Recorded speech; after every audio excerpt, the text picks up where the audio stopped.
Hi అండి. అందరికీ నమస్కారం. Welcome to my channel. ఈ వీడియోలో ఏపీ పెన్షనర్ల ఏపీ ప్రభుత్వ పెన్షనర్ల ఈ ఫిబ్రవరి నెల పెన్షన్ పే స్లిప్‌లలో ఈ మార్పులు గమనించారా? యాన్యువల్ పెన్షన్ స్టేట్మెంట్స్ కోసమైతే ఇప్పుడు మనకు అందుబాటులో ఉన్నాయి. సో, మొత్తం వివరాలైతే ఈ వీడియోలో తెలుసుకుందాము. వీడియో ఎక్కడే గాని స్కిప్ చేయకుండా ఎండ్ వరకు చూసేయండి. అప్పుడే ఇన్ఫర్మేషన్ పూర్తిగా అర్థమవుతుంది. అలాగే వీడియో చూస్తున్న ప్రతి ఒక్కరు వీడియోకి లైక్ చేయండి ఫ్రెండ్స్. ఈ వీడియోని తోటి పెన్షనర్ మిత్రులతో అయితే షేర్ చేయండి. కొత్తగా మన ఛానల్ చూస్తున్నవారు ఇంకెవరైనా సబ్స్క్రైబ్ చేసుకోకపోతే వెంటనే మన ఛానల్ అయితే సబ్స్క్రైబ్ చేసుకోండి. సో, దీని ద్వారా నేను చేసే లేటెస్ట్ వీడియోస్ అన్నీ మీ వరకు రీచ్ అవుతాయి. ఇక ఆలస్యం చేయకుండా వివరాల్లోకైతే వెళ్ళిపోదాము. ఫ్రెండ్స్ ఇక విషయానికొచ్చినట్టయితే ఆంధ్రప్రదేశ్ రాష్ట్ర వ్యాప్తంగా ఉన్న లక్షలాది మంది పెన్షనర్లకు ఫిబ్రవరి 25 తేదీ అత్యంత కీలకమైన రోజుగా నిలిచింది. ఎందుకంటే పెన్షనర్లందరికీ ఫిబ్రవరి నెలకు సంబంధించి పే స్లిప్స్ అయితే అధికారికంగా ఈ యొక్క పే స్లిప్స్ అయితే విడుదలయ్యాయి కాబట్టి ప్రభుత్వ ఆర్థిక శాఖకు చెందినటువంటి సీఎఫ్ఎంఎస్ పోర్టల్‌లో ఈ వివరాలు పొందుపరచబడ్డాయి. కాబట్టి పెన్షనర్లు వెంటనే తమ స్లిప్‌లను డౌన్‌లోడ్ చేసుకొని అందులోని మార్పులను నిశితంగా గమనించాలని అయితే సూచించడమైనది. మరి ఈ నెల పే స్లిప్‌లో కేవలం పెన్షన్ మాత్రమే కాకుండా గతంలో లేని విధంగా కొన్ని కొత్త ఆప్షన్‌లు మరియు ముఖ్యమైన అప్డేట్‌లు చేర్చబడ్డాయి. ఇవి పెన్షనర్ల ఆర్థిక ప్రణాళికకు ఎంతో తోడ్పడతాయి. అతి ముఖ్యమైన మార్పు ఏమిటంటే సీఎఫ్ఎంఎస్ సైట్ నందు 2025, 26 ఆర్థిక సంవత్సరానికి సంబంధించిన యాన్యువల్ పెన్షన్ స్టేట్మెంట్స్ అనే ఆప్షన్ కొత్తగా జనరేట్ చేయబడింది. ఈ స్టేట్మెంట్ అనేది ఏడాది పొడవునా పెన్షనర్ పొందినటువంటి మొత్తం ఆదాయాన్ని అంటే 12 నెలల బేసిక్ పెన్షన్, కరువు భత్యం, డీఆర్ మరియు ఇతర అదనపు ప్రయోజనాలన్నిటిని ఒకే చోట చూపిస్తుంది. ప్రస్తుతం ఆదాయపు పన్ను రిటర్న్స్ దాఖలు చేసే సమయం దగ్గర పడుతూ ఉండడంతో, ఈ స్టేట్మెంట్ పెన్షనర్లకు ఎంతో ఉపయోగకరంగా అయితే ఉంటుంది. ఎందుకంటే ప్రతి నెల లెక్కలు వేసుకోనక్కరలేకుండా మొత్తం వార్షిక సమాచారం ఇందులో లభిస్తుంది. అయితే సాంకేతిక కారణాల వల్ల కొంతమంది ఈ స్టేట్మెంట్లు డౌన్‌లోడ్ చేసేటప్పుడు కాంట్ బి ఓపెన్ అని వస్తుంది అనే సమాచారం. సో, అటువంటి వారు బ్రౌజర్ హిస్టరీని క్లియర్ చేసి మళ్ళీ ప్రయత్నించడం లేదా ఇంటర్నెట్ వేగాన్ని తనిఖీ చేసుకోవడం మంచిది. సో, పెన్షన్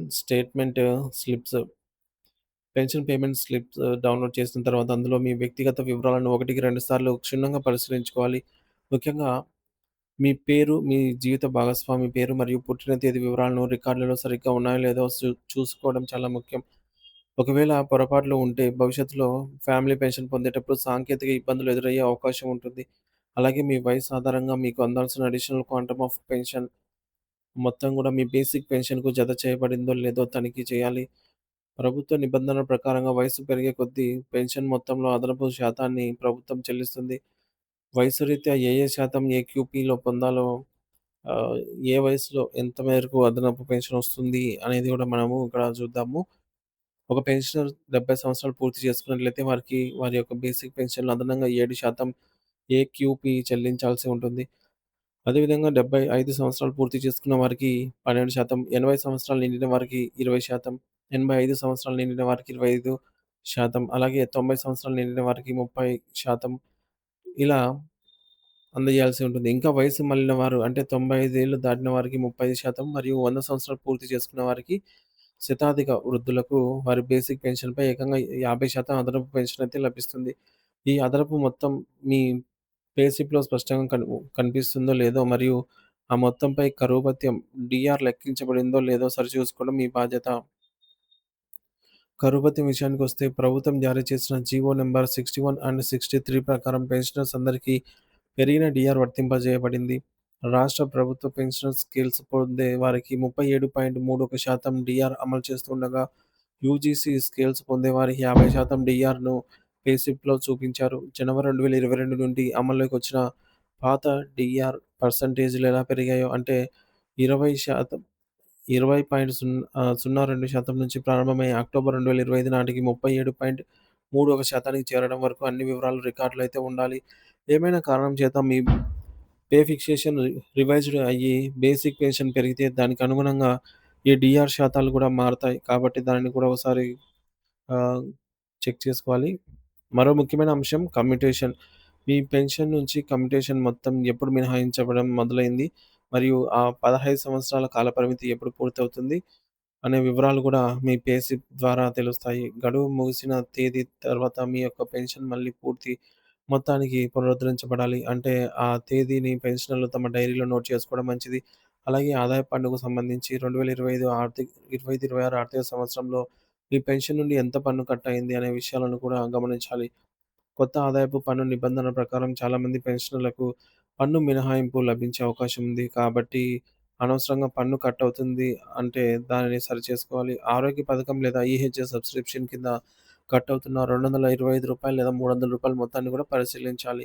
భార్యాభర్తలు ఇద్దరు కూడా ప్రభుత్వ పెన్షన్ పొందుతున్నట్లయితే నిబంధనల ప్రకారం ఒకరికి మాత్రమే పెన్షన్ నుంచి ఈహెచ్ఎస్ స్కీమ్‌కి కట్ అవ్వాలి. ఒకవేళ ఇద్దరికీ హెల్త్ సంబంధించి సబ్స్క్రిప్షన్ కోసం కట్ అవుతూ ఉంటే వెంటనే దాన్ని ట్రెజరీ అధికారుల దృష్టికి తీసుకెళ్ళాలి.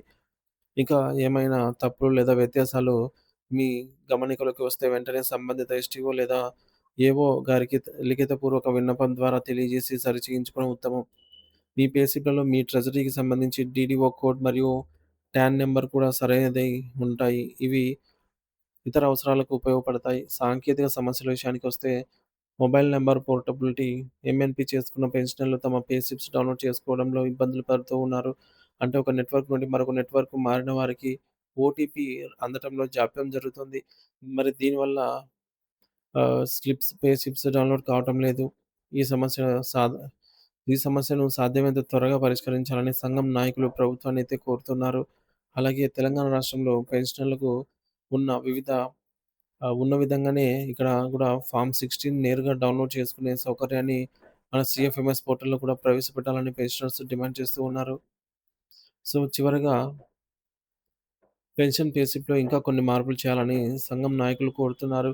ప్రతి నెల వచ్చే పెన్షన్ పే స్లిప్‌లలో ఆ నెల బిల్ నంబర్‌ను కూడా ముద్రించాలి. తద్వారా పారదర్శకత పెరుగుతుందని అయితే వారు భావిస్తూ ఉన్నారు. అలాగే పెన్షనర్లకు రావాల్సిన లక్షలాది రూపాయలు పెండింగ్ బకాయిలు ఎవరికి ఎంత ఉన్నాయో ఆ వివరాలను కూడా ప్రతి నెల పే స్లిప్‌లోనే చూపిస్తే ఎంతో బాగుంటుందని అయితే అభిప్రాయపడుతూ ఉన్నారు. సీఎఫ్ఎంఎస్ పారదర్శకత కోసం ఏర్పాటు చేయబడింది కాబట్టి బెనిఫిషరీ అకౌంట్ స్టేట్‌మెంట్ బీఐఎస్ విధానాన్ని మళ్ళీ పునరుద్ధరించాలి అని కోరుతున్నారు. సో, మీకు ఇంకా ఏమైనా కొత్త అంశాలు పే స్లిప్‌లో చేర్చాలని అనిపిస్తే కామెంట్ సెక్షన్‌లో తెలియజేయండి. తద్వారా ఆ విషయాలను అధికారుల దృష్టికి తీసుకెళ్ళే అవకాశం కూడా ఉంటుంది. సో, ప్రస్తుతానికైతే పెన్షనర్ల పే స్లిప్స్ అయితే డౌన్‌లోడ్ అవుతున్నాయి ఫ్రెండ్స్. పెన్షనర్స్ డౌన్‌లోడ్ చేసుకోగలరు. ఇంకా ఎవరైనా డౌన్‌లోడ్ చేసుకున్నట్లయితే. సో, పే స్లిప్ చెక్ చేసుకోండి. మనకు మార్చి 1 తేదీ నుంచి చెల్లింపులు ఉంటాయి. ఒకవేళ మార్చి 1 ఆదివారం కాబట్టి చెల్లింపులు జరగకపోయినా సోమవారం మార్చి 2వ తేదీ నుంచి కంపల్సరీగా ఈ యొక్క ఫిబ్రవరి నెలకు సంబంధించిన జీతాలు మరియు పెన్షన్‌ల యొక్క పేమెంట్స్ అయితే ఖచ్చితంగా ఉంటుంది. బిల్లుల కదలికను బట్టి ఎప్పటికప్పుడు తాజా సమాచారాన్ని మన ఛానల్ ద్వారా అందిస్తూనే ఉంటాను. ఇంకా ఎవరైనా సబ్స్క్రైబ్ చేసుకోకపోతే వెంటనే మన ఛానెల్‌ని సబ్స్క్రైబ్ చేసుకొని అప్డేట్స్ అయితే ఫాలో అవుతూ ఉండండి. Thank you for watching this video.